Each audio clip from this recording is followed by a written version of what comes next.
अगर मैं आपसे कहूं कि इंसान एक बूंद से पैदा हुआ है तो आप यकीनन कहेंगे कि ये तो हम सब जानते हैं। लेकिन अगर मैं उस बूंद की डिटेल्स आपके साथ शेयर करना शुरू कर दूं, फिर आप कहेंगे कि अब ये साइंस एंड फिलॉसफीज की बातें कर रहा है। बिकॉज साइंस ही आज प्रेजेंट टाइम में इन तमाम बातों के बारे में बता पाती है। लेकिन हकीकत यह है दोस्तों, जो बातें साइंटिफिक टूल्स के इन्वेंशन के बाद यानी कुछ सेंचुरीज पहले दरियाफ्त कर पाई है, for example with the help of microscope, human creation के बारे में जो साइंटिफिक अप्रोचेस प्रोवाइड की गई हैं, जो फैक्ट्स बताए गए हैं, अगर मैं आपसे कहूं कि 1400 साल पहले कुरान ने एक पोएटिक वे में वो तमाम बातों को पहले ही बता दिया है, तो ये हैरानी का सबब तो बनेगा ना। तो चलते हैं फिर हमारी वीडियो की तरफ। अस्सलामुअलैकुम या अय्युहल इंसान। आज हम कुरान में उन वर्सेस के साथ डील करेंगे जो साइंस एंड इंसान की पैदाइश से रिलेटेड है, यानी कुरान का क्या मौकिफ है रिलेटेड टू इंसान की पैदाइश, ये हम देखेंगे। साथ ही वीडियो थोड़ी सी लंबी होगी but to the point and knowledgeable होगी, बिकॉज इस टॉपिक को मैं नहीं चाहता था कि सेपरेट वीडियोस में कवर करें। आई थिंक ये पूरा एक ही वीडियो में कवर होना ज्यादा बेटर है। बहरहाल देखो, आज से कुछ सेंचुरीज पहले की अगर हम बात करें तो लोगों के अंदर ये बात तो नॉर्मलाइज्ड थी कि इंसान कैसे पैदा होता है। बिकॉज इस दुनिया में इंसान के आने के बाद से लेके आज तक इंसान तो पैदा हो ही रहे हैं ना। लोगों को ये बात तो पता है कि इंसान की पैदाइश किस तरीके से होती है, क्या प्रोसेस होता है। इवन दो कुरान के नाजिल होने से पहले भी लोगों में बहुत सी थ्योरीज आम थी, जिसमें एक ancient Greek philosopher and physician Hippocrates की थ्योरी मिलती है। अकॉर्डिंग टू हिम, इंसान की पैदाइश जो है वो मेल एंड फीमेल के कंट्रीब्यूशन से होती है, एंड इस कंट्रीब्यूशन में मेल जो है वो अपना सीड प्रोवाइड करता है एंड फीमेल में ये सीड इंटरनल होता है, और इन दोनों के कॉम्बिनेशन से इंसान पैदा होता है। अब ये सीड क्या है? सो बेसिकली देखो, पहले एक चीज को अंडरस्टैंड करो। कुछ टर्म्स हम इंग्लिश में यूज करेंगे सो दैट हम हया के पार्ट को कवर कर सकें, बिकॉज इस्लाम हया के मामले में सेंसिटिव है, और हम भी यही कोशिश करेंगे कि हम हया के लिबास के अंदर इस टॉपिक को समझ सकें। So if you have problem with any of term, just go to the Google, search about it and you will find the answer. So अब हिपोक्रेट्स जो है उन्होंने कहा कि सीड, सो बेसिकली देखो होता क्या है, मेल जो होता है सेक्सुअल इंटरकोर्स के दौरान जो लिक्विड डिस्चार्ज करता है उसे सेमन कहा जाता है आज साइंटिफिक लैंग्वेज में, एंड उसी चीज को हिपोक्रेट्स ने सीड का नाम दिया। अब यहाँ पर एक प्रॉब्लम थी।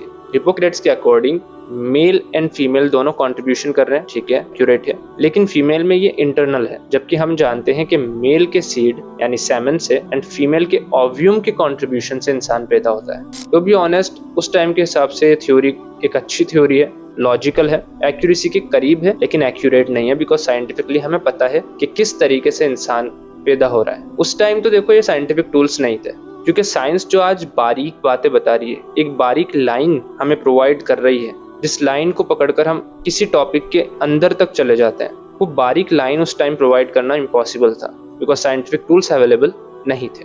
तो लॉजिकली उनका इतना भी कहना और इस थ्योरी का होना काफी अच्छा है, लेकिन एक्यूरेसी की बात करेंगे तो ये एक्यूरेट नहीं है। साथ ही इन्होंने ये भी बताया कि जो कलेक्शन होता है इस लिक्विड का वो टेस्टिकल्स में होता है। अगर हम अरस्तु की बात करें तो अरस्तु का मानना था कि मेल के कंट्रीब्यूशन से इंसान पैदा होता है, फीमेल का उसमें इतना रोल नहीं है, एंड ये जो कंट्रीब्यूशन है यानी लिक्विड है, ये एक एनर्जेटिक हीट उन्होंने नाम दिया। एक एनर्जेटिक हीट होती है जो मेल जनरेट करता है, ठीक है। अगर आयुर्वेदा की हम बात करें, एंशिएंट इंडियन टेक्स्ट की अगर हम बात करें आयुर्वेदा, तो उसमें शुक्र धातु इसका नाम दिया गया, एंड उस धातु के बारे में बताया गया कि इंसान की जो फूड डाइजेशन की मल्टीपल लेयर्स होती हैं, उन लेयर्स के बाद ये फॉर्म होता है, टेस्टिकल्स में इनका कलेक्शन होता है, एंड उससे इंसान पैदा होता है। अब अगर आपने ध्यान दिया हो, पूरी पिक्चर में एक टर्म कॉमन है, टेस्टिकल्स, यानी सभी का एक पॉइंट ऑफ व्यू था कि जो कलेक्शन हो रहा है, कंसंट्रेशन हो रहा है लिक्विड का, वो टेस्टिकल्स में हो रहा है। अब टू बी ऑनेस्ट, ये पता होना काफी हैरान करता है, लेकिन ये एक जनरल एंड लॉजिकल ऑब्जर्वेशन थी, जिसके पीछे रीजन था कैस्ट्रेशन की प्रोसेस का। एक्चुअल में पुराने टाइम में होता क्या था, राजा महाराजा हो गए या रूलर्स हो गए, जंगी मामलात होते थे, उनके अंदर लोगों को नामर्द भी बना दिया जाता था ताकि वो लड़ ना सके, बहुत सी ऐसी चीजें होती थी, या कोई बीमारी के इलाज के लिए किसी को नामर्द बनाना हो। तो कैस्ट्रेशन का जो प्रोसेस होता था, उससे लॉजिकल ऑब्जर्वेशन कर ली गई कि इंसान की पैदाइश में इस पर्टिकुलर पार्ट का एक रोल है। अब आपके दिमाग में जो सवाल आ रहा है ना, वो बिल्कुल लॉजिकल है, और मेरे को भी आया था कि जब इतनी तमाम चीजें हमें मालूम है, तो कुरान ने ऐसा क्या बता दिया कि मैं कह रहा हूँ कि 1400 साल पहले इट इज नॉट पॉसिबल कि कोई बता सकता था। तो अब हम चलते हैं कुरान की तरफ। तो ये जनरल बात तो देखो हम सब जानते हैं कि लोगों को ये पता था कि प्रोसेस कैसे होता है, किस तरीके से इंसान पैदा होता है, लेकिन इसकी वो बारीक डिटेल्स के बारे में नॉलेज नहीं थी and was not possible at the time कि लोग बता पाते, बिकॉज साइंटिफिक टूल्स से हमने अब वो मालूम की है एंड इसको कुछ सेंचुरीज हुई हैं। अब अगर आपने ध्यान दिया हो तो अभी तक हमने बात करी सैमन की, लेकिन हम जानते हैं इंसान पैदा होता है मेल के स्पर्म एंड फीमेल के ओव्यूम के कंट्रीब्यूशन से। अब ये सैमन एंड स्पर्म, इनमें क्या डिफरेंस है? इसी डिफरेंस को जो साइंटिफिकली आज हमने मालूम किया है माइक्रोस्कोप से, कुरान ने मेंशन किया है। और यही वो वजह है जो मैं आपको कह रहा हूँ कि 1400 साल पहले इट इज नॉट पॉसिबल कि कोई बता सकता था कि इंसान कैसे पैदा हुआ है। एक्चुअल में सबसे पहले सेमन एंड स्पर्म, इन दोनों का डिफरेंस समझिए। सेमन बेसिकली वो पूरा लिक्विड है जो इंसान की पैदाइश में इस्तेमाल होता है एंड स्पर्म उस लिक्विड का पार्ट है। सो इन जनरल मेल जो लिक्विड डिस्चार्ज कर रहा है वो सेमन है, और उस सेमन का भी एक पर्टिकुलर पार्ट है जिसे स्पर्म कहते हैं, और वही स्पर्म फीमेल के ओव्यूम में फर्टिलाइज करता है जिससे इंसान पैदा होता है। कुरान क्या कहता है? चैप्टर नंबर 86 में वर्स 5 to 6 में अल्लाह अज़्ज़ व जल फरमाते हैं, फिर जरा इंसान यही देख ले कि वो किस चीज से पैदा किया गया है। एक उछलने वाले पानी से पैदा किया गया है। यहाँ एक वर्ड है दाफिक, अरेबिक वर्ड है जिसका मीनिंग होता है फोर्सफुली या अचानक से किसी लिक्विड का निकलना। सो बेसिकली इस वर्ड में सेमन की बात की गई है। देन कुरान ने सेवरल टाइम्स मेंशन किया है कि इंसान पैदा हुआ है एक नुत्फे से। नुत्फा यानी माइन्यूट क्वांटिटी ऑफ लिक्विड, एक छोटी सी क्वांटिटी लिक्विड की। अब आप कहेंगे कि ये कैसे डिफरेंशिएट कर रहा है सेमन और स्पर्म को? क्योंकि सेमन एक लिक्विड है, नुत्फा उसका पार्ट है। ये तो यहाँ कहीं कहा नहीं गया, यहाँ तो ये कहा जा रहा है कि एक माइन्यूट क्वांटिटी। तो ये भी तो वही बात कह रहा है, सेमन भी तो इसे कहा जा सकता है, स्पर्म क्यों कहें? तो अब जो वर्स मैं आपके सामने रखने जा रहा हूँ, it is going to be game changer. The verse is chapter number 75 verse number 37। Allah अज़्ज़ व जल फरमाते हैं, क्या वो एक हकीर पानी के नुत्फे से पैदा नहीं किया गया है? हकीर पानी यानी सेमन का नुत्फा, उस पानी का भी एक माइन्यूट क्वांटिटी, एक पार्ट, लिक्विड, नुत्फा। Getting it? कि एक हकीर पानी के नुत्फे से इंसान पैदा किया गया है। अल्लाहु अकबर।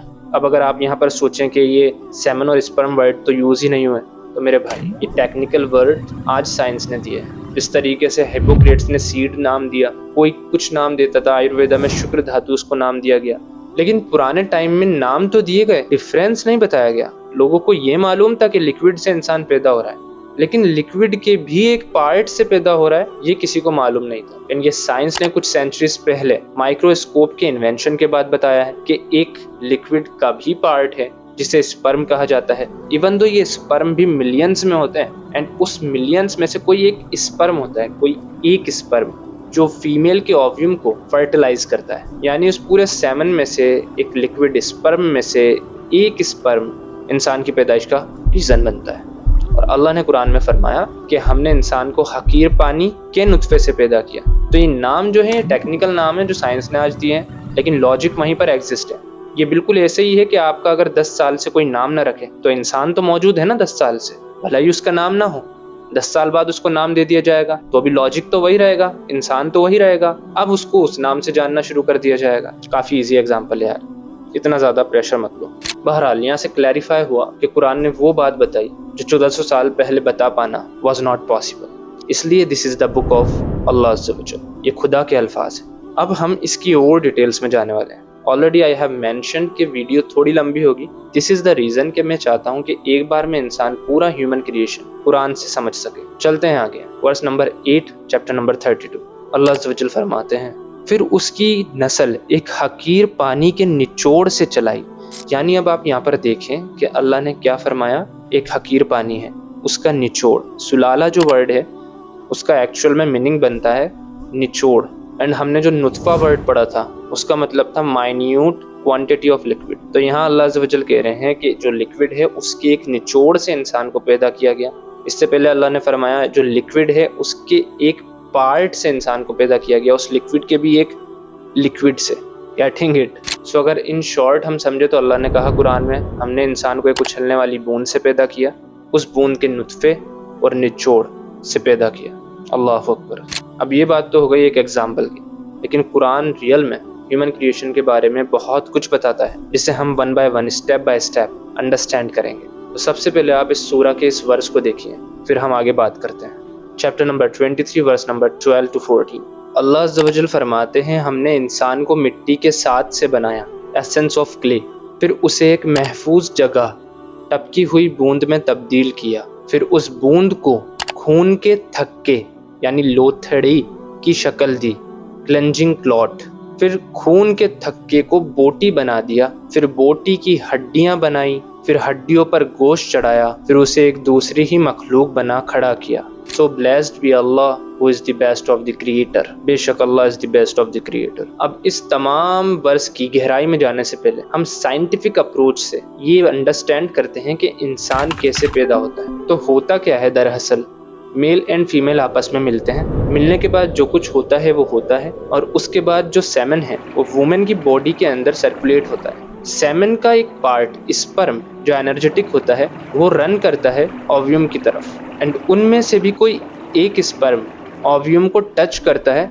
और उसके अंदर चला जाता है। ओव्यूम बेसिकली एग होता है, और उस एग को जो स्पर्म है वो टच करके उसके अंदर चला जाता है। वो एक यानी लाखों में से एक अंदर जाता है, और इस प्रोसेस को फर्टिलाइजेशन कहते हैं। फर्दर एग एंड स्पर्म दोनों का डीएनए आपस में मिलता है, क्योंकि स्पर्म जो होता है वो अपने अंदर मेल का डीएनए लिए हुए होता है। तो ये दोनों का डीएनए मिलता है और उससे जायगोट बनता है। जायगोट जो होता है ना, वो मल्टीप्लाई होता है और एम्ब्रॉय के अंदर कन्वर्ट हो जाता है। ये एम्ब्रॉय वुमेन की यूटेरियस की वॉल पर चिपक जाता है, एंड फिर वहीं पर ये बढ़ना स्टार्ट होता है एंड इंसान की शक्ल ले लेता है। 9 मंथ के इस प्रोसेस के बाद एक असल इंसान पैदा होता है। अब कुरान के अंदर जो डिस्क्राइब किया गया है, जो वर्स अभी हमने देखा है, उसकी गहराई में उतरने का वक्त आ गया है। हैरानी की बात पता है क्या है? अल्लाह अज़्ज़ व जल ने इंसान की पैदाइश के बारे में फरमाया, सुम्मा खलकना नुतफतन अलकतन। यहाँ जो वर्ड अलग यूज हुआ है ना, इसके 3 मीनिंग बनते हैं, जो कुरान की लैंग्वेज के मिरेकल को भी बताता है। ऐसा मैं क्यों कह रहा हूँ? देखो, कुरान ने एक वर्ड यूज किया अलग, उसके 3 मीनिंग है, और तीनों मीनिंग एम्ब्रॉय की कंडीशन बता रहे हैं, आपस में इंटर रिलेटेड है, ऑल्सो इतनी डिटेल प्रोवाइड कर रहे हैं कि इंसान ह्यूमन बीइंग के क्रिएशन को समझ सके। अब वो मीनिंग क्या है? सबसे पहला आता है समथिंग विच क्लीन, यानी ऐसी चीज जो खिंचती है। Second one is leech like substance. अब ये लीच क्या होता है? बेसिकली एक जानवर होता है पानी का, जो पुराने टाइम में मेडिकल थेरेपीज में यूज किया जाता था। इसके दोनों साइड सकर्स होते हैं, तो इस जानवर को बॉडी पे डाल दिया जाता है, ये दोनों साइड से खून को चूस लेता है, एंड जो गंदा खून होता है बॉडी का वो बाहर निकल जाता है। सो आजकल आप देखेंगे जो कपिंग एंड हिजामा थेरेपीज होती हैं, same it is like. And according to doctor Keith Moore, the author of the book the developing human, जो मेडिकल स्टूडेंट्स को पढ़ाई जाती है फर्स्ट ईयर में, वो कहते हैं कि जब मैंने माइक्रोस्कोप से इस एम्ब्रॉय की कंडीशन को एनालिसिस किया, तो मुझे पता चला कि इसका जो शेप है बिल्कुल वैसा ही है जैसा कुरान ने मेंशन किया है। यानी वो जो खून का एक थक्का है, जो चिपचिपा सा है, खिंचाव सा है जिसमें, उसका शेप एक लीच की तरह है। एंड हैरानी की बात यह है कि जो तीसरा मीनिंग है अलग का, उसका मतलब खून का थक्का ही है, यानी ब्लड क्लॉट। एंड ये 3 मीनिंग जो है ना, जायगोट टू एम्ब्रॉय की कंडीशन को बताते हैं during 3 to 4 week of pregnancy. जब जायगोट से एम्ब्रॉय बनता है एंड वुमेन की यूटेरियस की वॉल पर जाकर चिपक जाता है, देन लीच की तरह का शेप लगता है। यूटेरियस वॉल से ब्लड को सक करता है, like leech works. Also blood का एक क्लॉट भी होता है। सुभान अल्लाह, अल्लाहु अकबर। एंड ये बात जानने के बाद ना, डॉक्टर कीथ मोरे ने भी ये बात एक्सेप्ट की और कहा कि ये उनकी खुश नसीबी थी कि वो कुरान के इन स्टेटमेंट्स को अपनी रिसर्च से क्लैरिफाई कर पाए। And he said the statements must have come to Muhammad सल्लल्लाहु अलैहि वसल्लम from Allah and Nabi अलैहिस्सलातु वस्सलाम his messenger. अल्लाहु अकबर, अल्लाहु अकबर। सो इन शॉर्ट अगर हम समझना चाहें तो अल्लाह अज़्ज़ व जल ने फरमाया कि इंसान को मिट्टी से पैदा किया, फिर उसे एक बूंद से पैदा किया। तो मिट्टी से पैदा करने का मतलब क्या है? बेसिकली अकॉर्डिंग टू इस्लाम, आदम अलैहिस्सलातु वस्सलाम को अल्लाह अज़्ज़ व जल ने गारे से पैदा किया है, मिट्टी से बनाया है, ठीक है। एंड साइंटिफिकली भी ये प्रूवन है कि इंसान की बॉडी के अंदर पार्टिकल्स में, पर हम इतनी डिटेल्स में नहीं जाएंगे बिकॉज वीडियो कुछ ज़्यादा लंबी हो जाएगी। तो बेसिकली इंसान को मिट्टी से पैदा किया, फिर एक बूंद से, उस बूंद के भी एक पार्ट से जो स्पर्म कहलाता है, फिर उसे एक शक्ल में बदला जो कि लीच लाइक लगती है, यानी खून का एक थक्का। और यहाँ खून के एक थक्के के बाद वाली स्टेज जो आती है ना, अकॉर्डिंग टू साइंस 4, 5, 6 वीक्स में जो एम्ब्रॉय लीच लाइक सब्सटेंस जो लगता है, उससे कन्वर्ट होकर जिस सिचुएशन में जाता है, उसको भी कुरान ने मेंशन किया है। कुरान ने यहाँ जो फरमाया ना कि खून के थक्के को बोटी में कन्वर्ट किया, यानी एक फ्लैश में, मांस के टुकड़े में। उसके बाद फरमाया कि उससे हड्डी बनाई, यानी बोटी से हड्डी बनाई, एंड फिर वापस उस पर गोश्त चढ़ाया। अब यहाँ एक बात समझने वाली है कि यहाँ जो वर्ड कुरान ने यूज किया है मुद्गा, उसका मीनिंग होता है च्यूड लंप ऑफ फ्लैश, यानी एक ऐसा शेप जो चबाया हुआ सा होता है। यानी अगर आप च्युइंगम को देखें, च्युइंगम को अगर आप चबाएंगे तो उस पे दांत के निशान रह जाते हैं। एंड डॉक्टर कीथ मोरे ने एनालिसिस में बताया कि एम्ब्रॉय की जो स्टेज आती है लीच सब्सटेंस की तरह दिखने के बाद, वो बिल्कुल ऐसी ही होती है, यानी चबाए हुए च्युइंगम की तरह जिस पर दांत के निशान रह जाते हैं। और फिर उससे क्या बनती हैं? हड्डियां, बोन्स बनती हैं, और फिर उन पर गोश्त चढ़ता है, असल मांस जो होता है। तो यहाँ पर क्लैरिफिकेशन देखें आप कुरान का कितना जबरदस्त है कि अल्लाह फरमा रहे खून के थक्के को हमने बोटी में कन्वर्ट किया, और उसके लिए वर्ड यूज किया मुद्गा, मुद्गतन। तो जो मुद्गा वर्ड है उसका मीनिंग बनता है च्यूड लंप ऑफ फ्लैश, यानी ऐसा शेप जो कि च्युइंगम के चबाए हुए छोटे से मांस की तरह लगेगा, और वो मांस फर्दर हड्डियों में कन्वर्ट होता है। अल्लाहु अकबर, अल्लाहु अकबर। आई नो वीडियो थोड़ी लंबी हो गई, बट अब ये खत्म होने की तरफ है। और आखिर में आपसे एक ऐसी बात पूछूंगा जो शायद आपने अभी तक ध्यान नहीं दी। इसी वीडियो से हम पढ़ चुके हैं, देख चुके हैं, बट उसको जानने के बाद कुरान की एक और गहराई आपके सामने आ जाएगी। बहरहाल उससे पहले एक वर्स और देखिए, चैप्टर नंबर 75 वर्स 37 to 39। अल्लाह अज़्ज़वजल फरमाते हैं, फिर वो एक लोथड़ा खून का थक्का बना, फिर अल्लाह ने उसका जिस्म बनाया और उसके आज़ा दुरुस्त किए, यानी कहाँ पर सिर है, कहाँ पैर, टांगे, सब कुछ सेट बैलेंस किए। फिर उससे मर्द और औरत दो किस्में पैदा की। यहाँ कुरान ने सेक्स डिटर्मिनेशन को क्लियरिफाई किया है। चैप्टर 82 वर्स 7-8 में फरमाया, जिसने तुम्हें पैदा किया, properly shaped you and balance के साथ तुम्हें बनाया, एंड जिस सूरत में चाहा तुम्हें जोड़कर तैयार किया। तो बेसिकली अल्लाह ने इंसान की पैदाइश को from drop to and clarify किया है। कुरान काफी डिटेल में ह्यूमन क्रिएशन को बताता है। नाउ हम आते हैं उस सवाल की तरफ जो मैं आपसे पूछने वाला था। वो सवाल ये है दोस्तों, क्या आपने गौर किया कि कुरान ने जो बातें बताई हैं चैप्टर नंबर 23 के अंदर, जो वर्स हमने 12 to 14 पढ़े हैं, वो एक ऑर्गेनाइज्ड स्ट्रक्चर में है। अल्लाह ने 1 by 1 चीजों को डाउन टू अप फॉर्मेट में रखा है। यानी इंसान एक मिट्टी से पैदा हुआ, फिर एक ड्रॉप से, फिर ड्रॉप के एक पार्ट से, फिर उसका एक खून का थक्का बना, वो खून का थक्का आगे कन्वर्ट हुआ बोटियों में। जो वर्ड मुद्गा यूज हुआ, वो मुद्गा बेसिकली एक च्युइंगम का शेप है जो साइंटिफिकली कन्वर्ट होता है लीच लाइक सब्सटेंस से उस शेप में 4, 5, 6 वीक्स के बाद। आर यू गेटिंग इट कि कितना ऑर्गेनाइज्ड स्ट्रक्चर है my friends? This is the divine Quran. This is what why we believe that there is no god but Allah अज़्ज़ व जल। नाउ मेरा आपसे सिर्फ एक ही सवाल है, इन तमाम बातों को जानने के बाद, do you really think is 1400 years ago कोई ये बातें बता सकता था without the helping of divine knowledge? Not possible, absolutely not possible. That's why ला इलाहा इल्लल्लाह मुहम्मदुर रसूलुल्लाह। इवन दो ये सवाल जब प्रोफेसर मार्शल जॉनसन के सामने रखा गया तो उनका क्या जवाब था आप स्क्रीन पर पढ़ सकते हैं। सोचें आप भी, समझें इस बारे में। कमेंट सेक्शन ओपन है, अगर कोई टॉपिक पे आप वीडियो चाहते हैं सजेस्ट करें। इंशाल्लाह as per time we will work on it. इस नॉलेज को अपने तक महदूद ना रखें, लोगों तक शेयर भी कर दें ताकि उन तक दीन की बात पहुंच सके। फिर मिलते हैं नेक्स्ट वीडियो में, जब तक के लिए अपना ख्याल रखें। अस्सलामु अलैकुम या अय्युहल इंसान।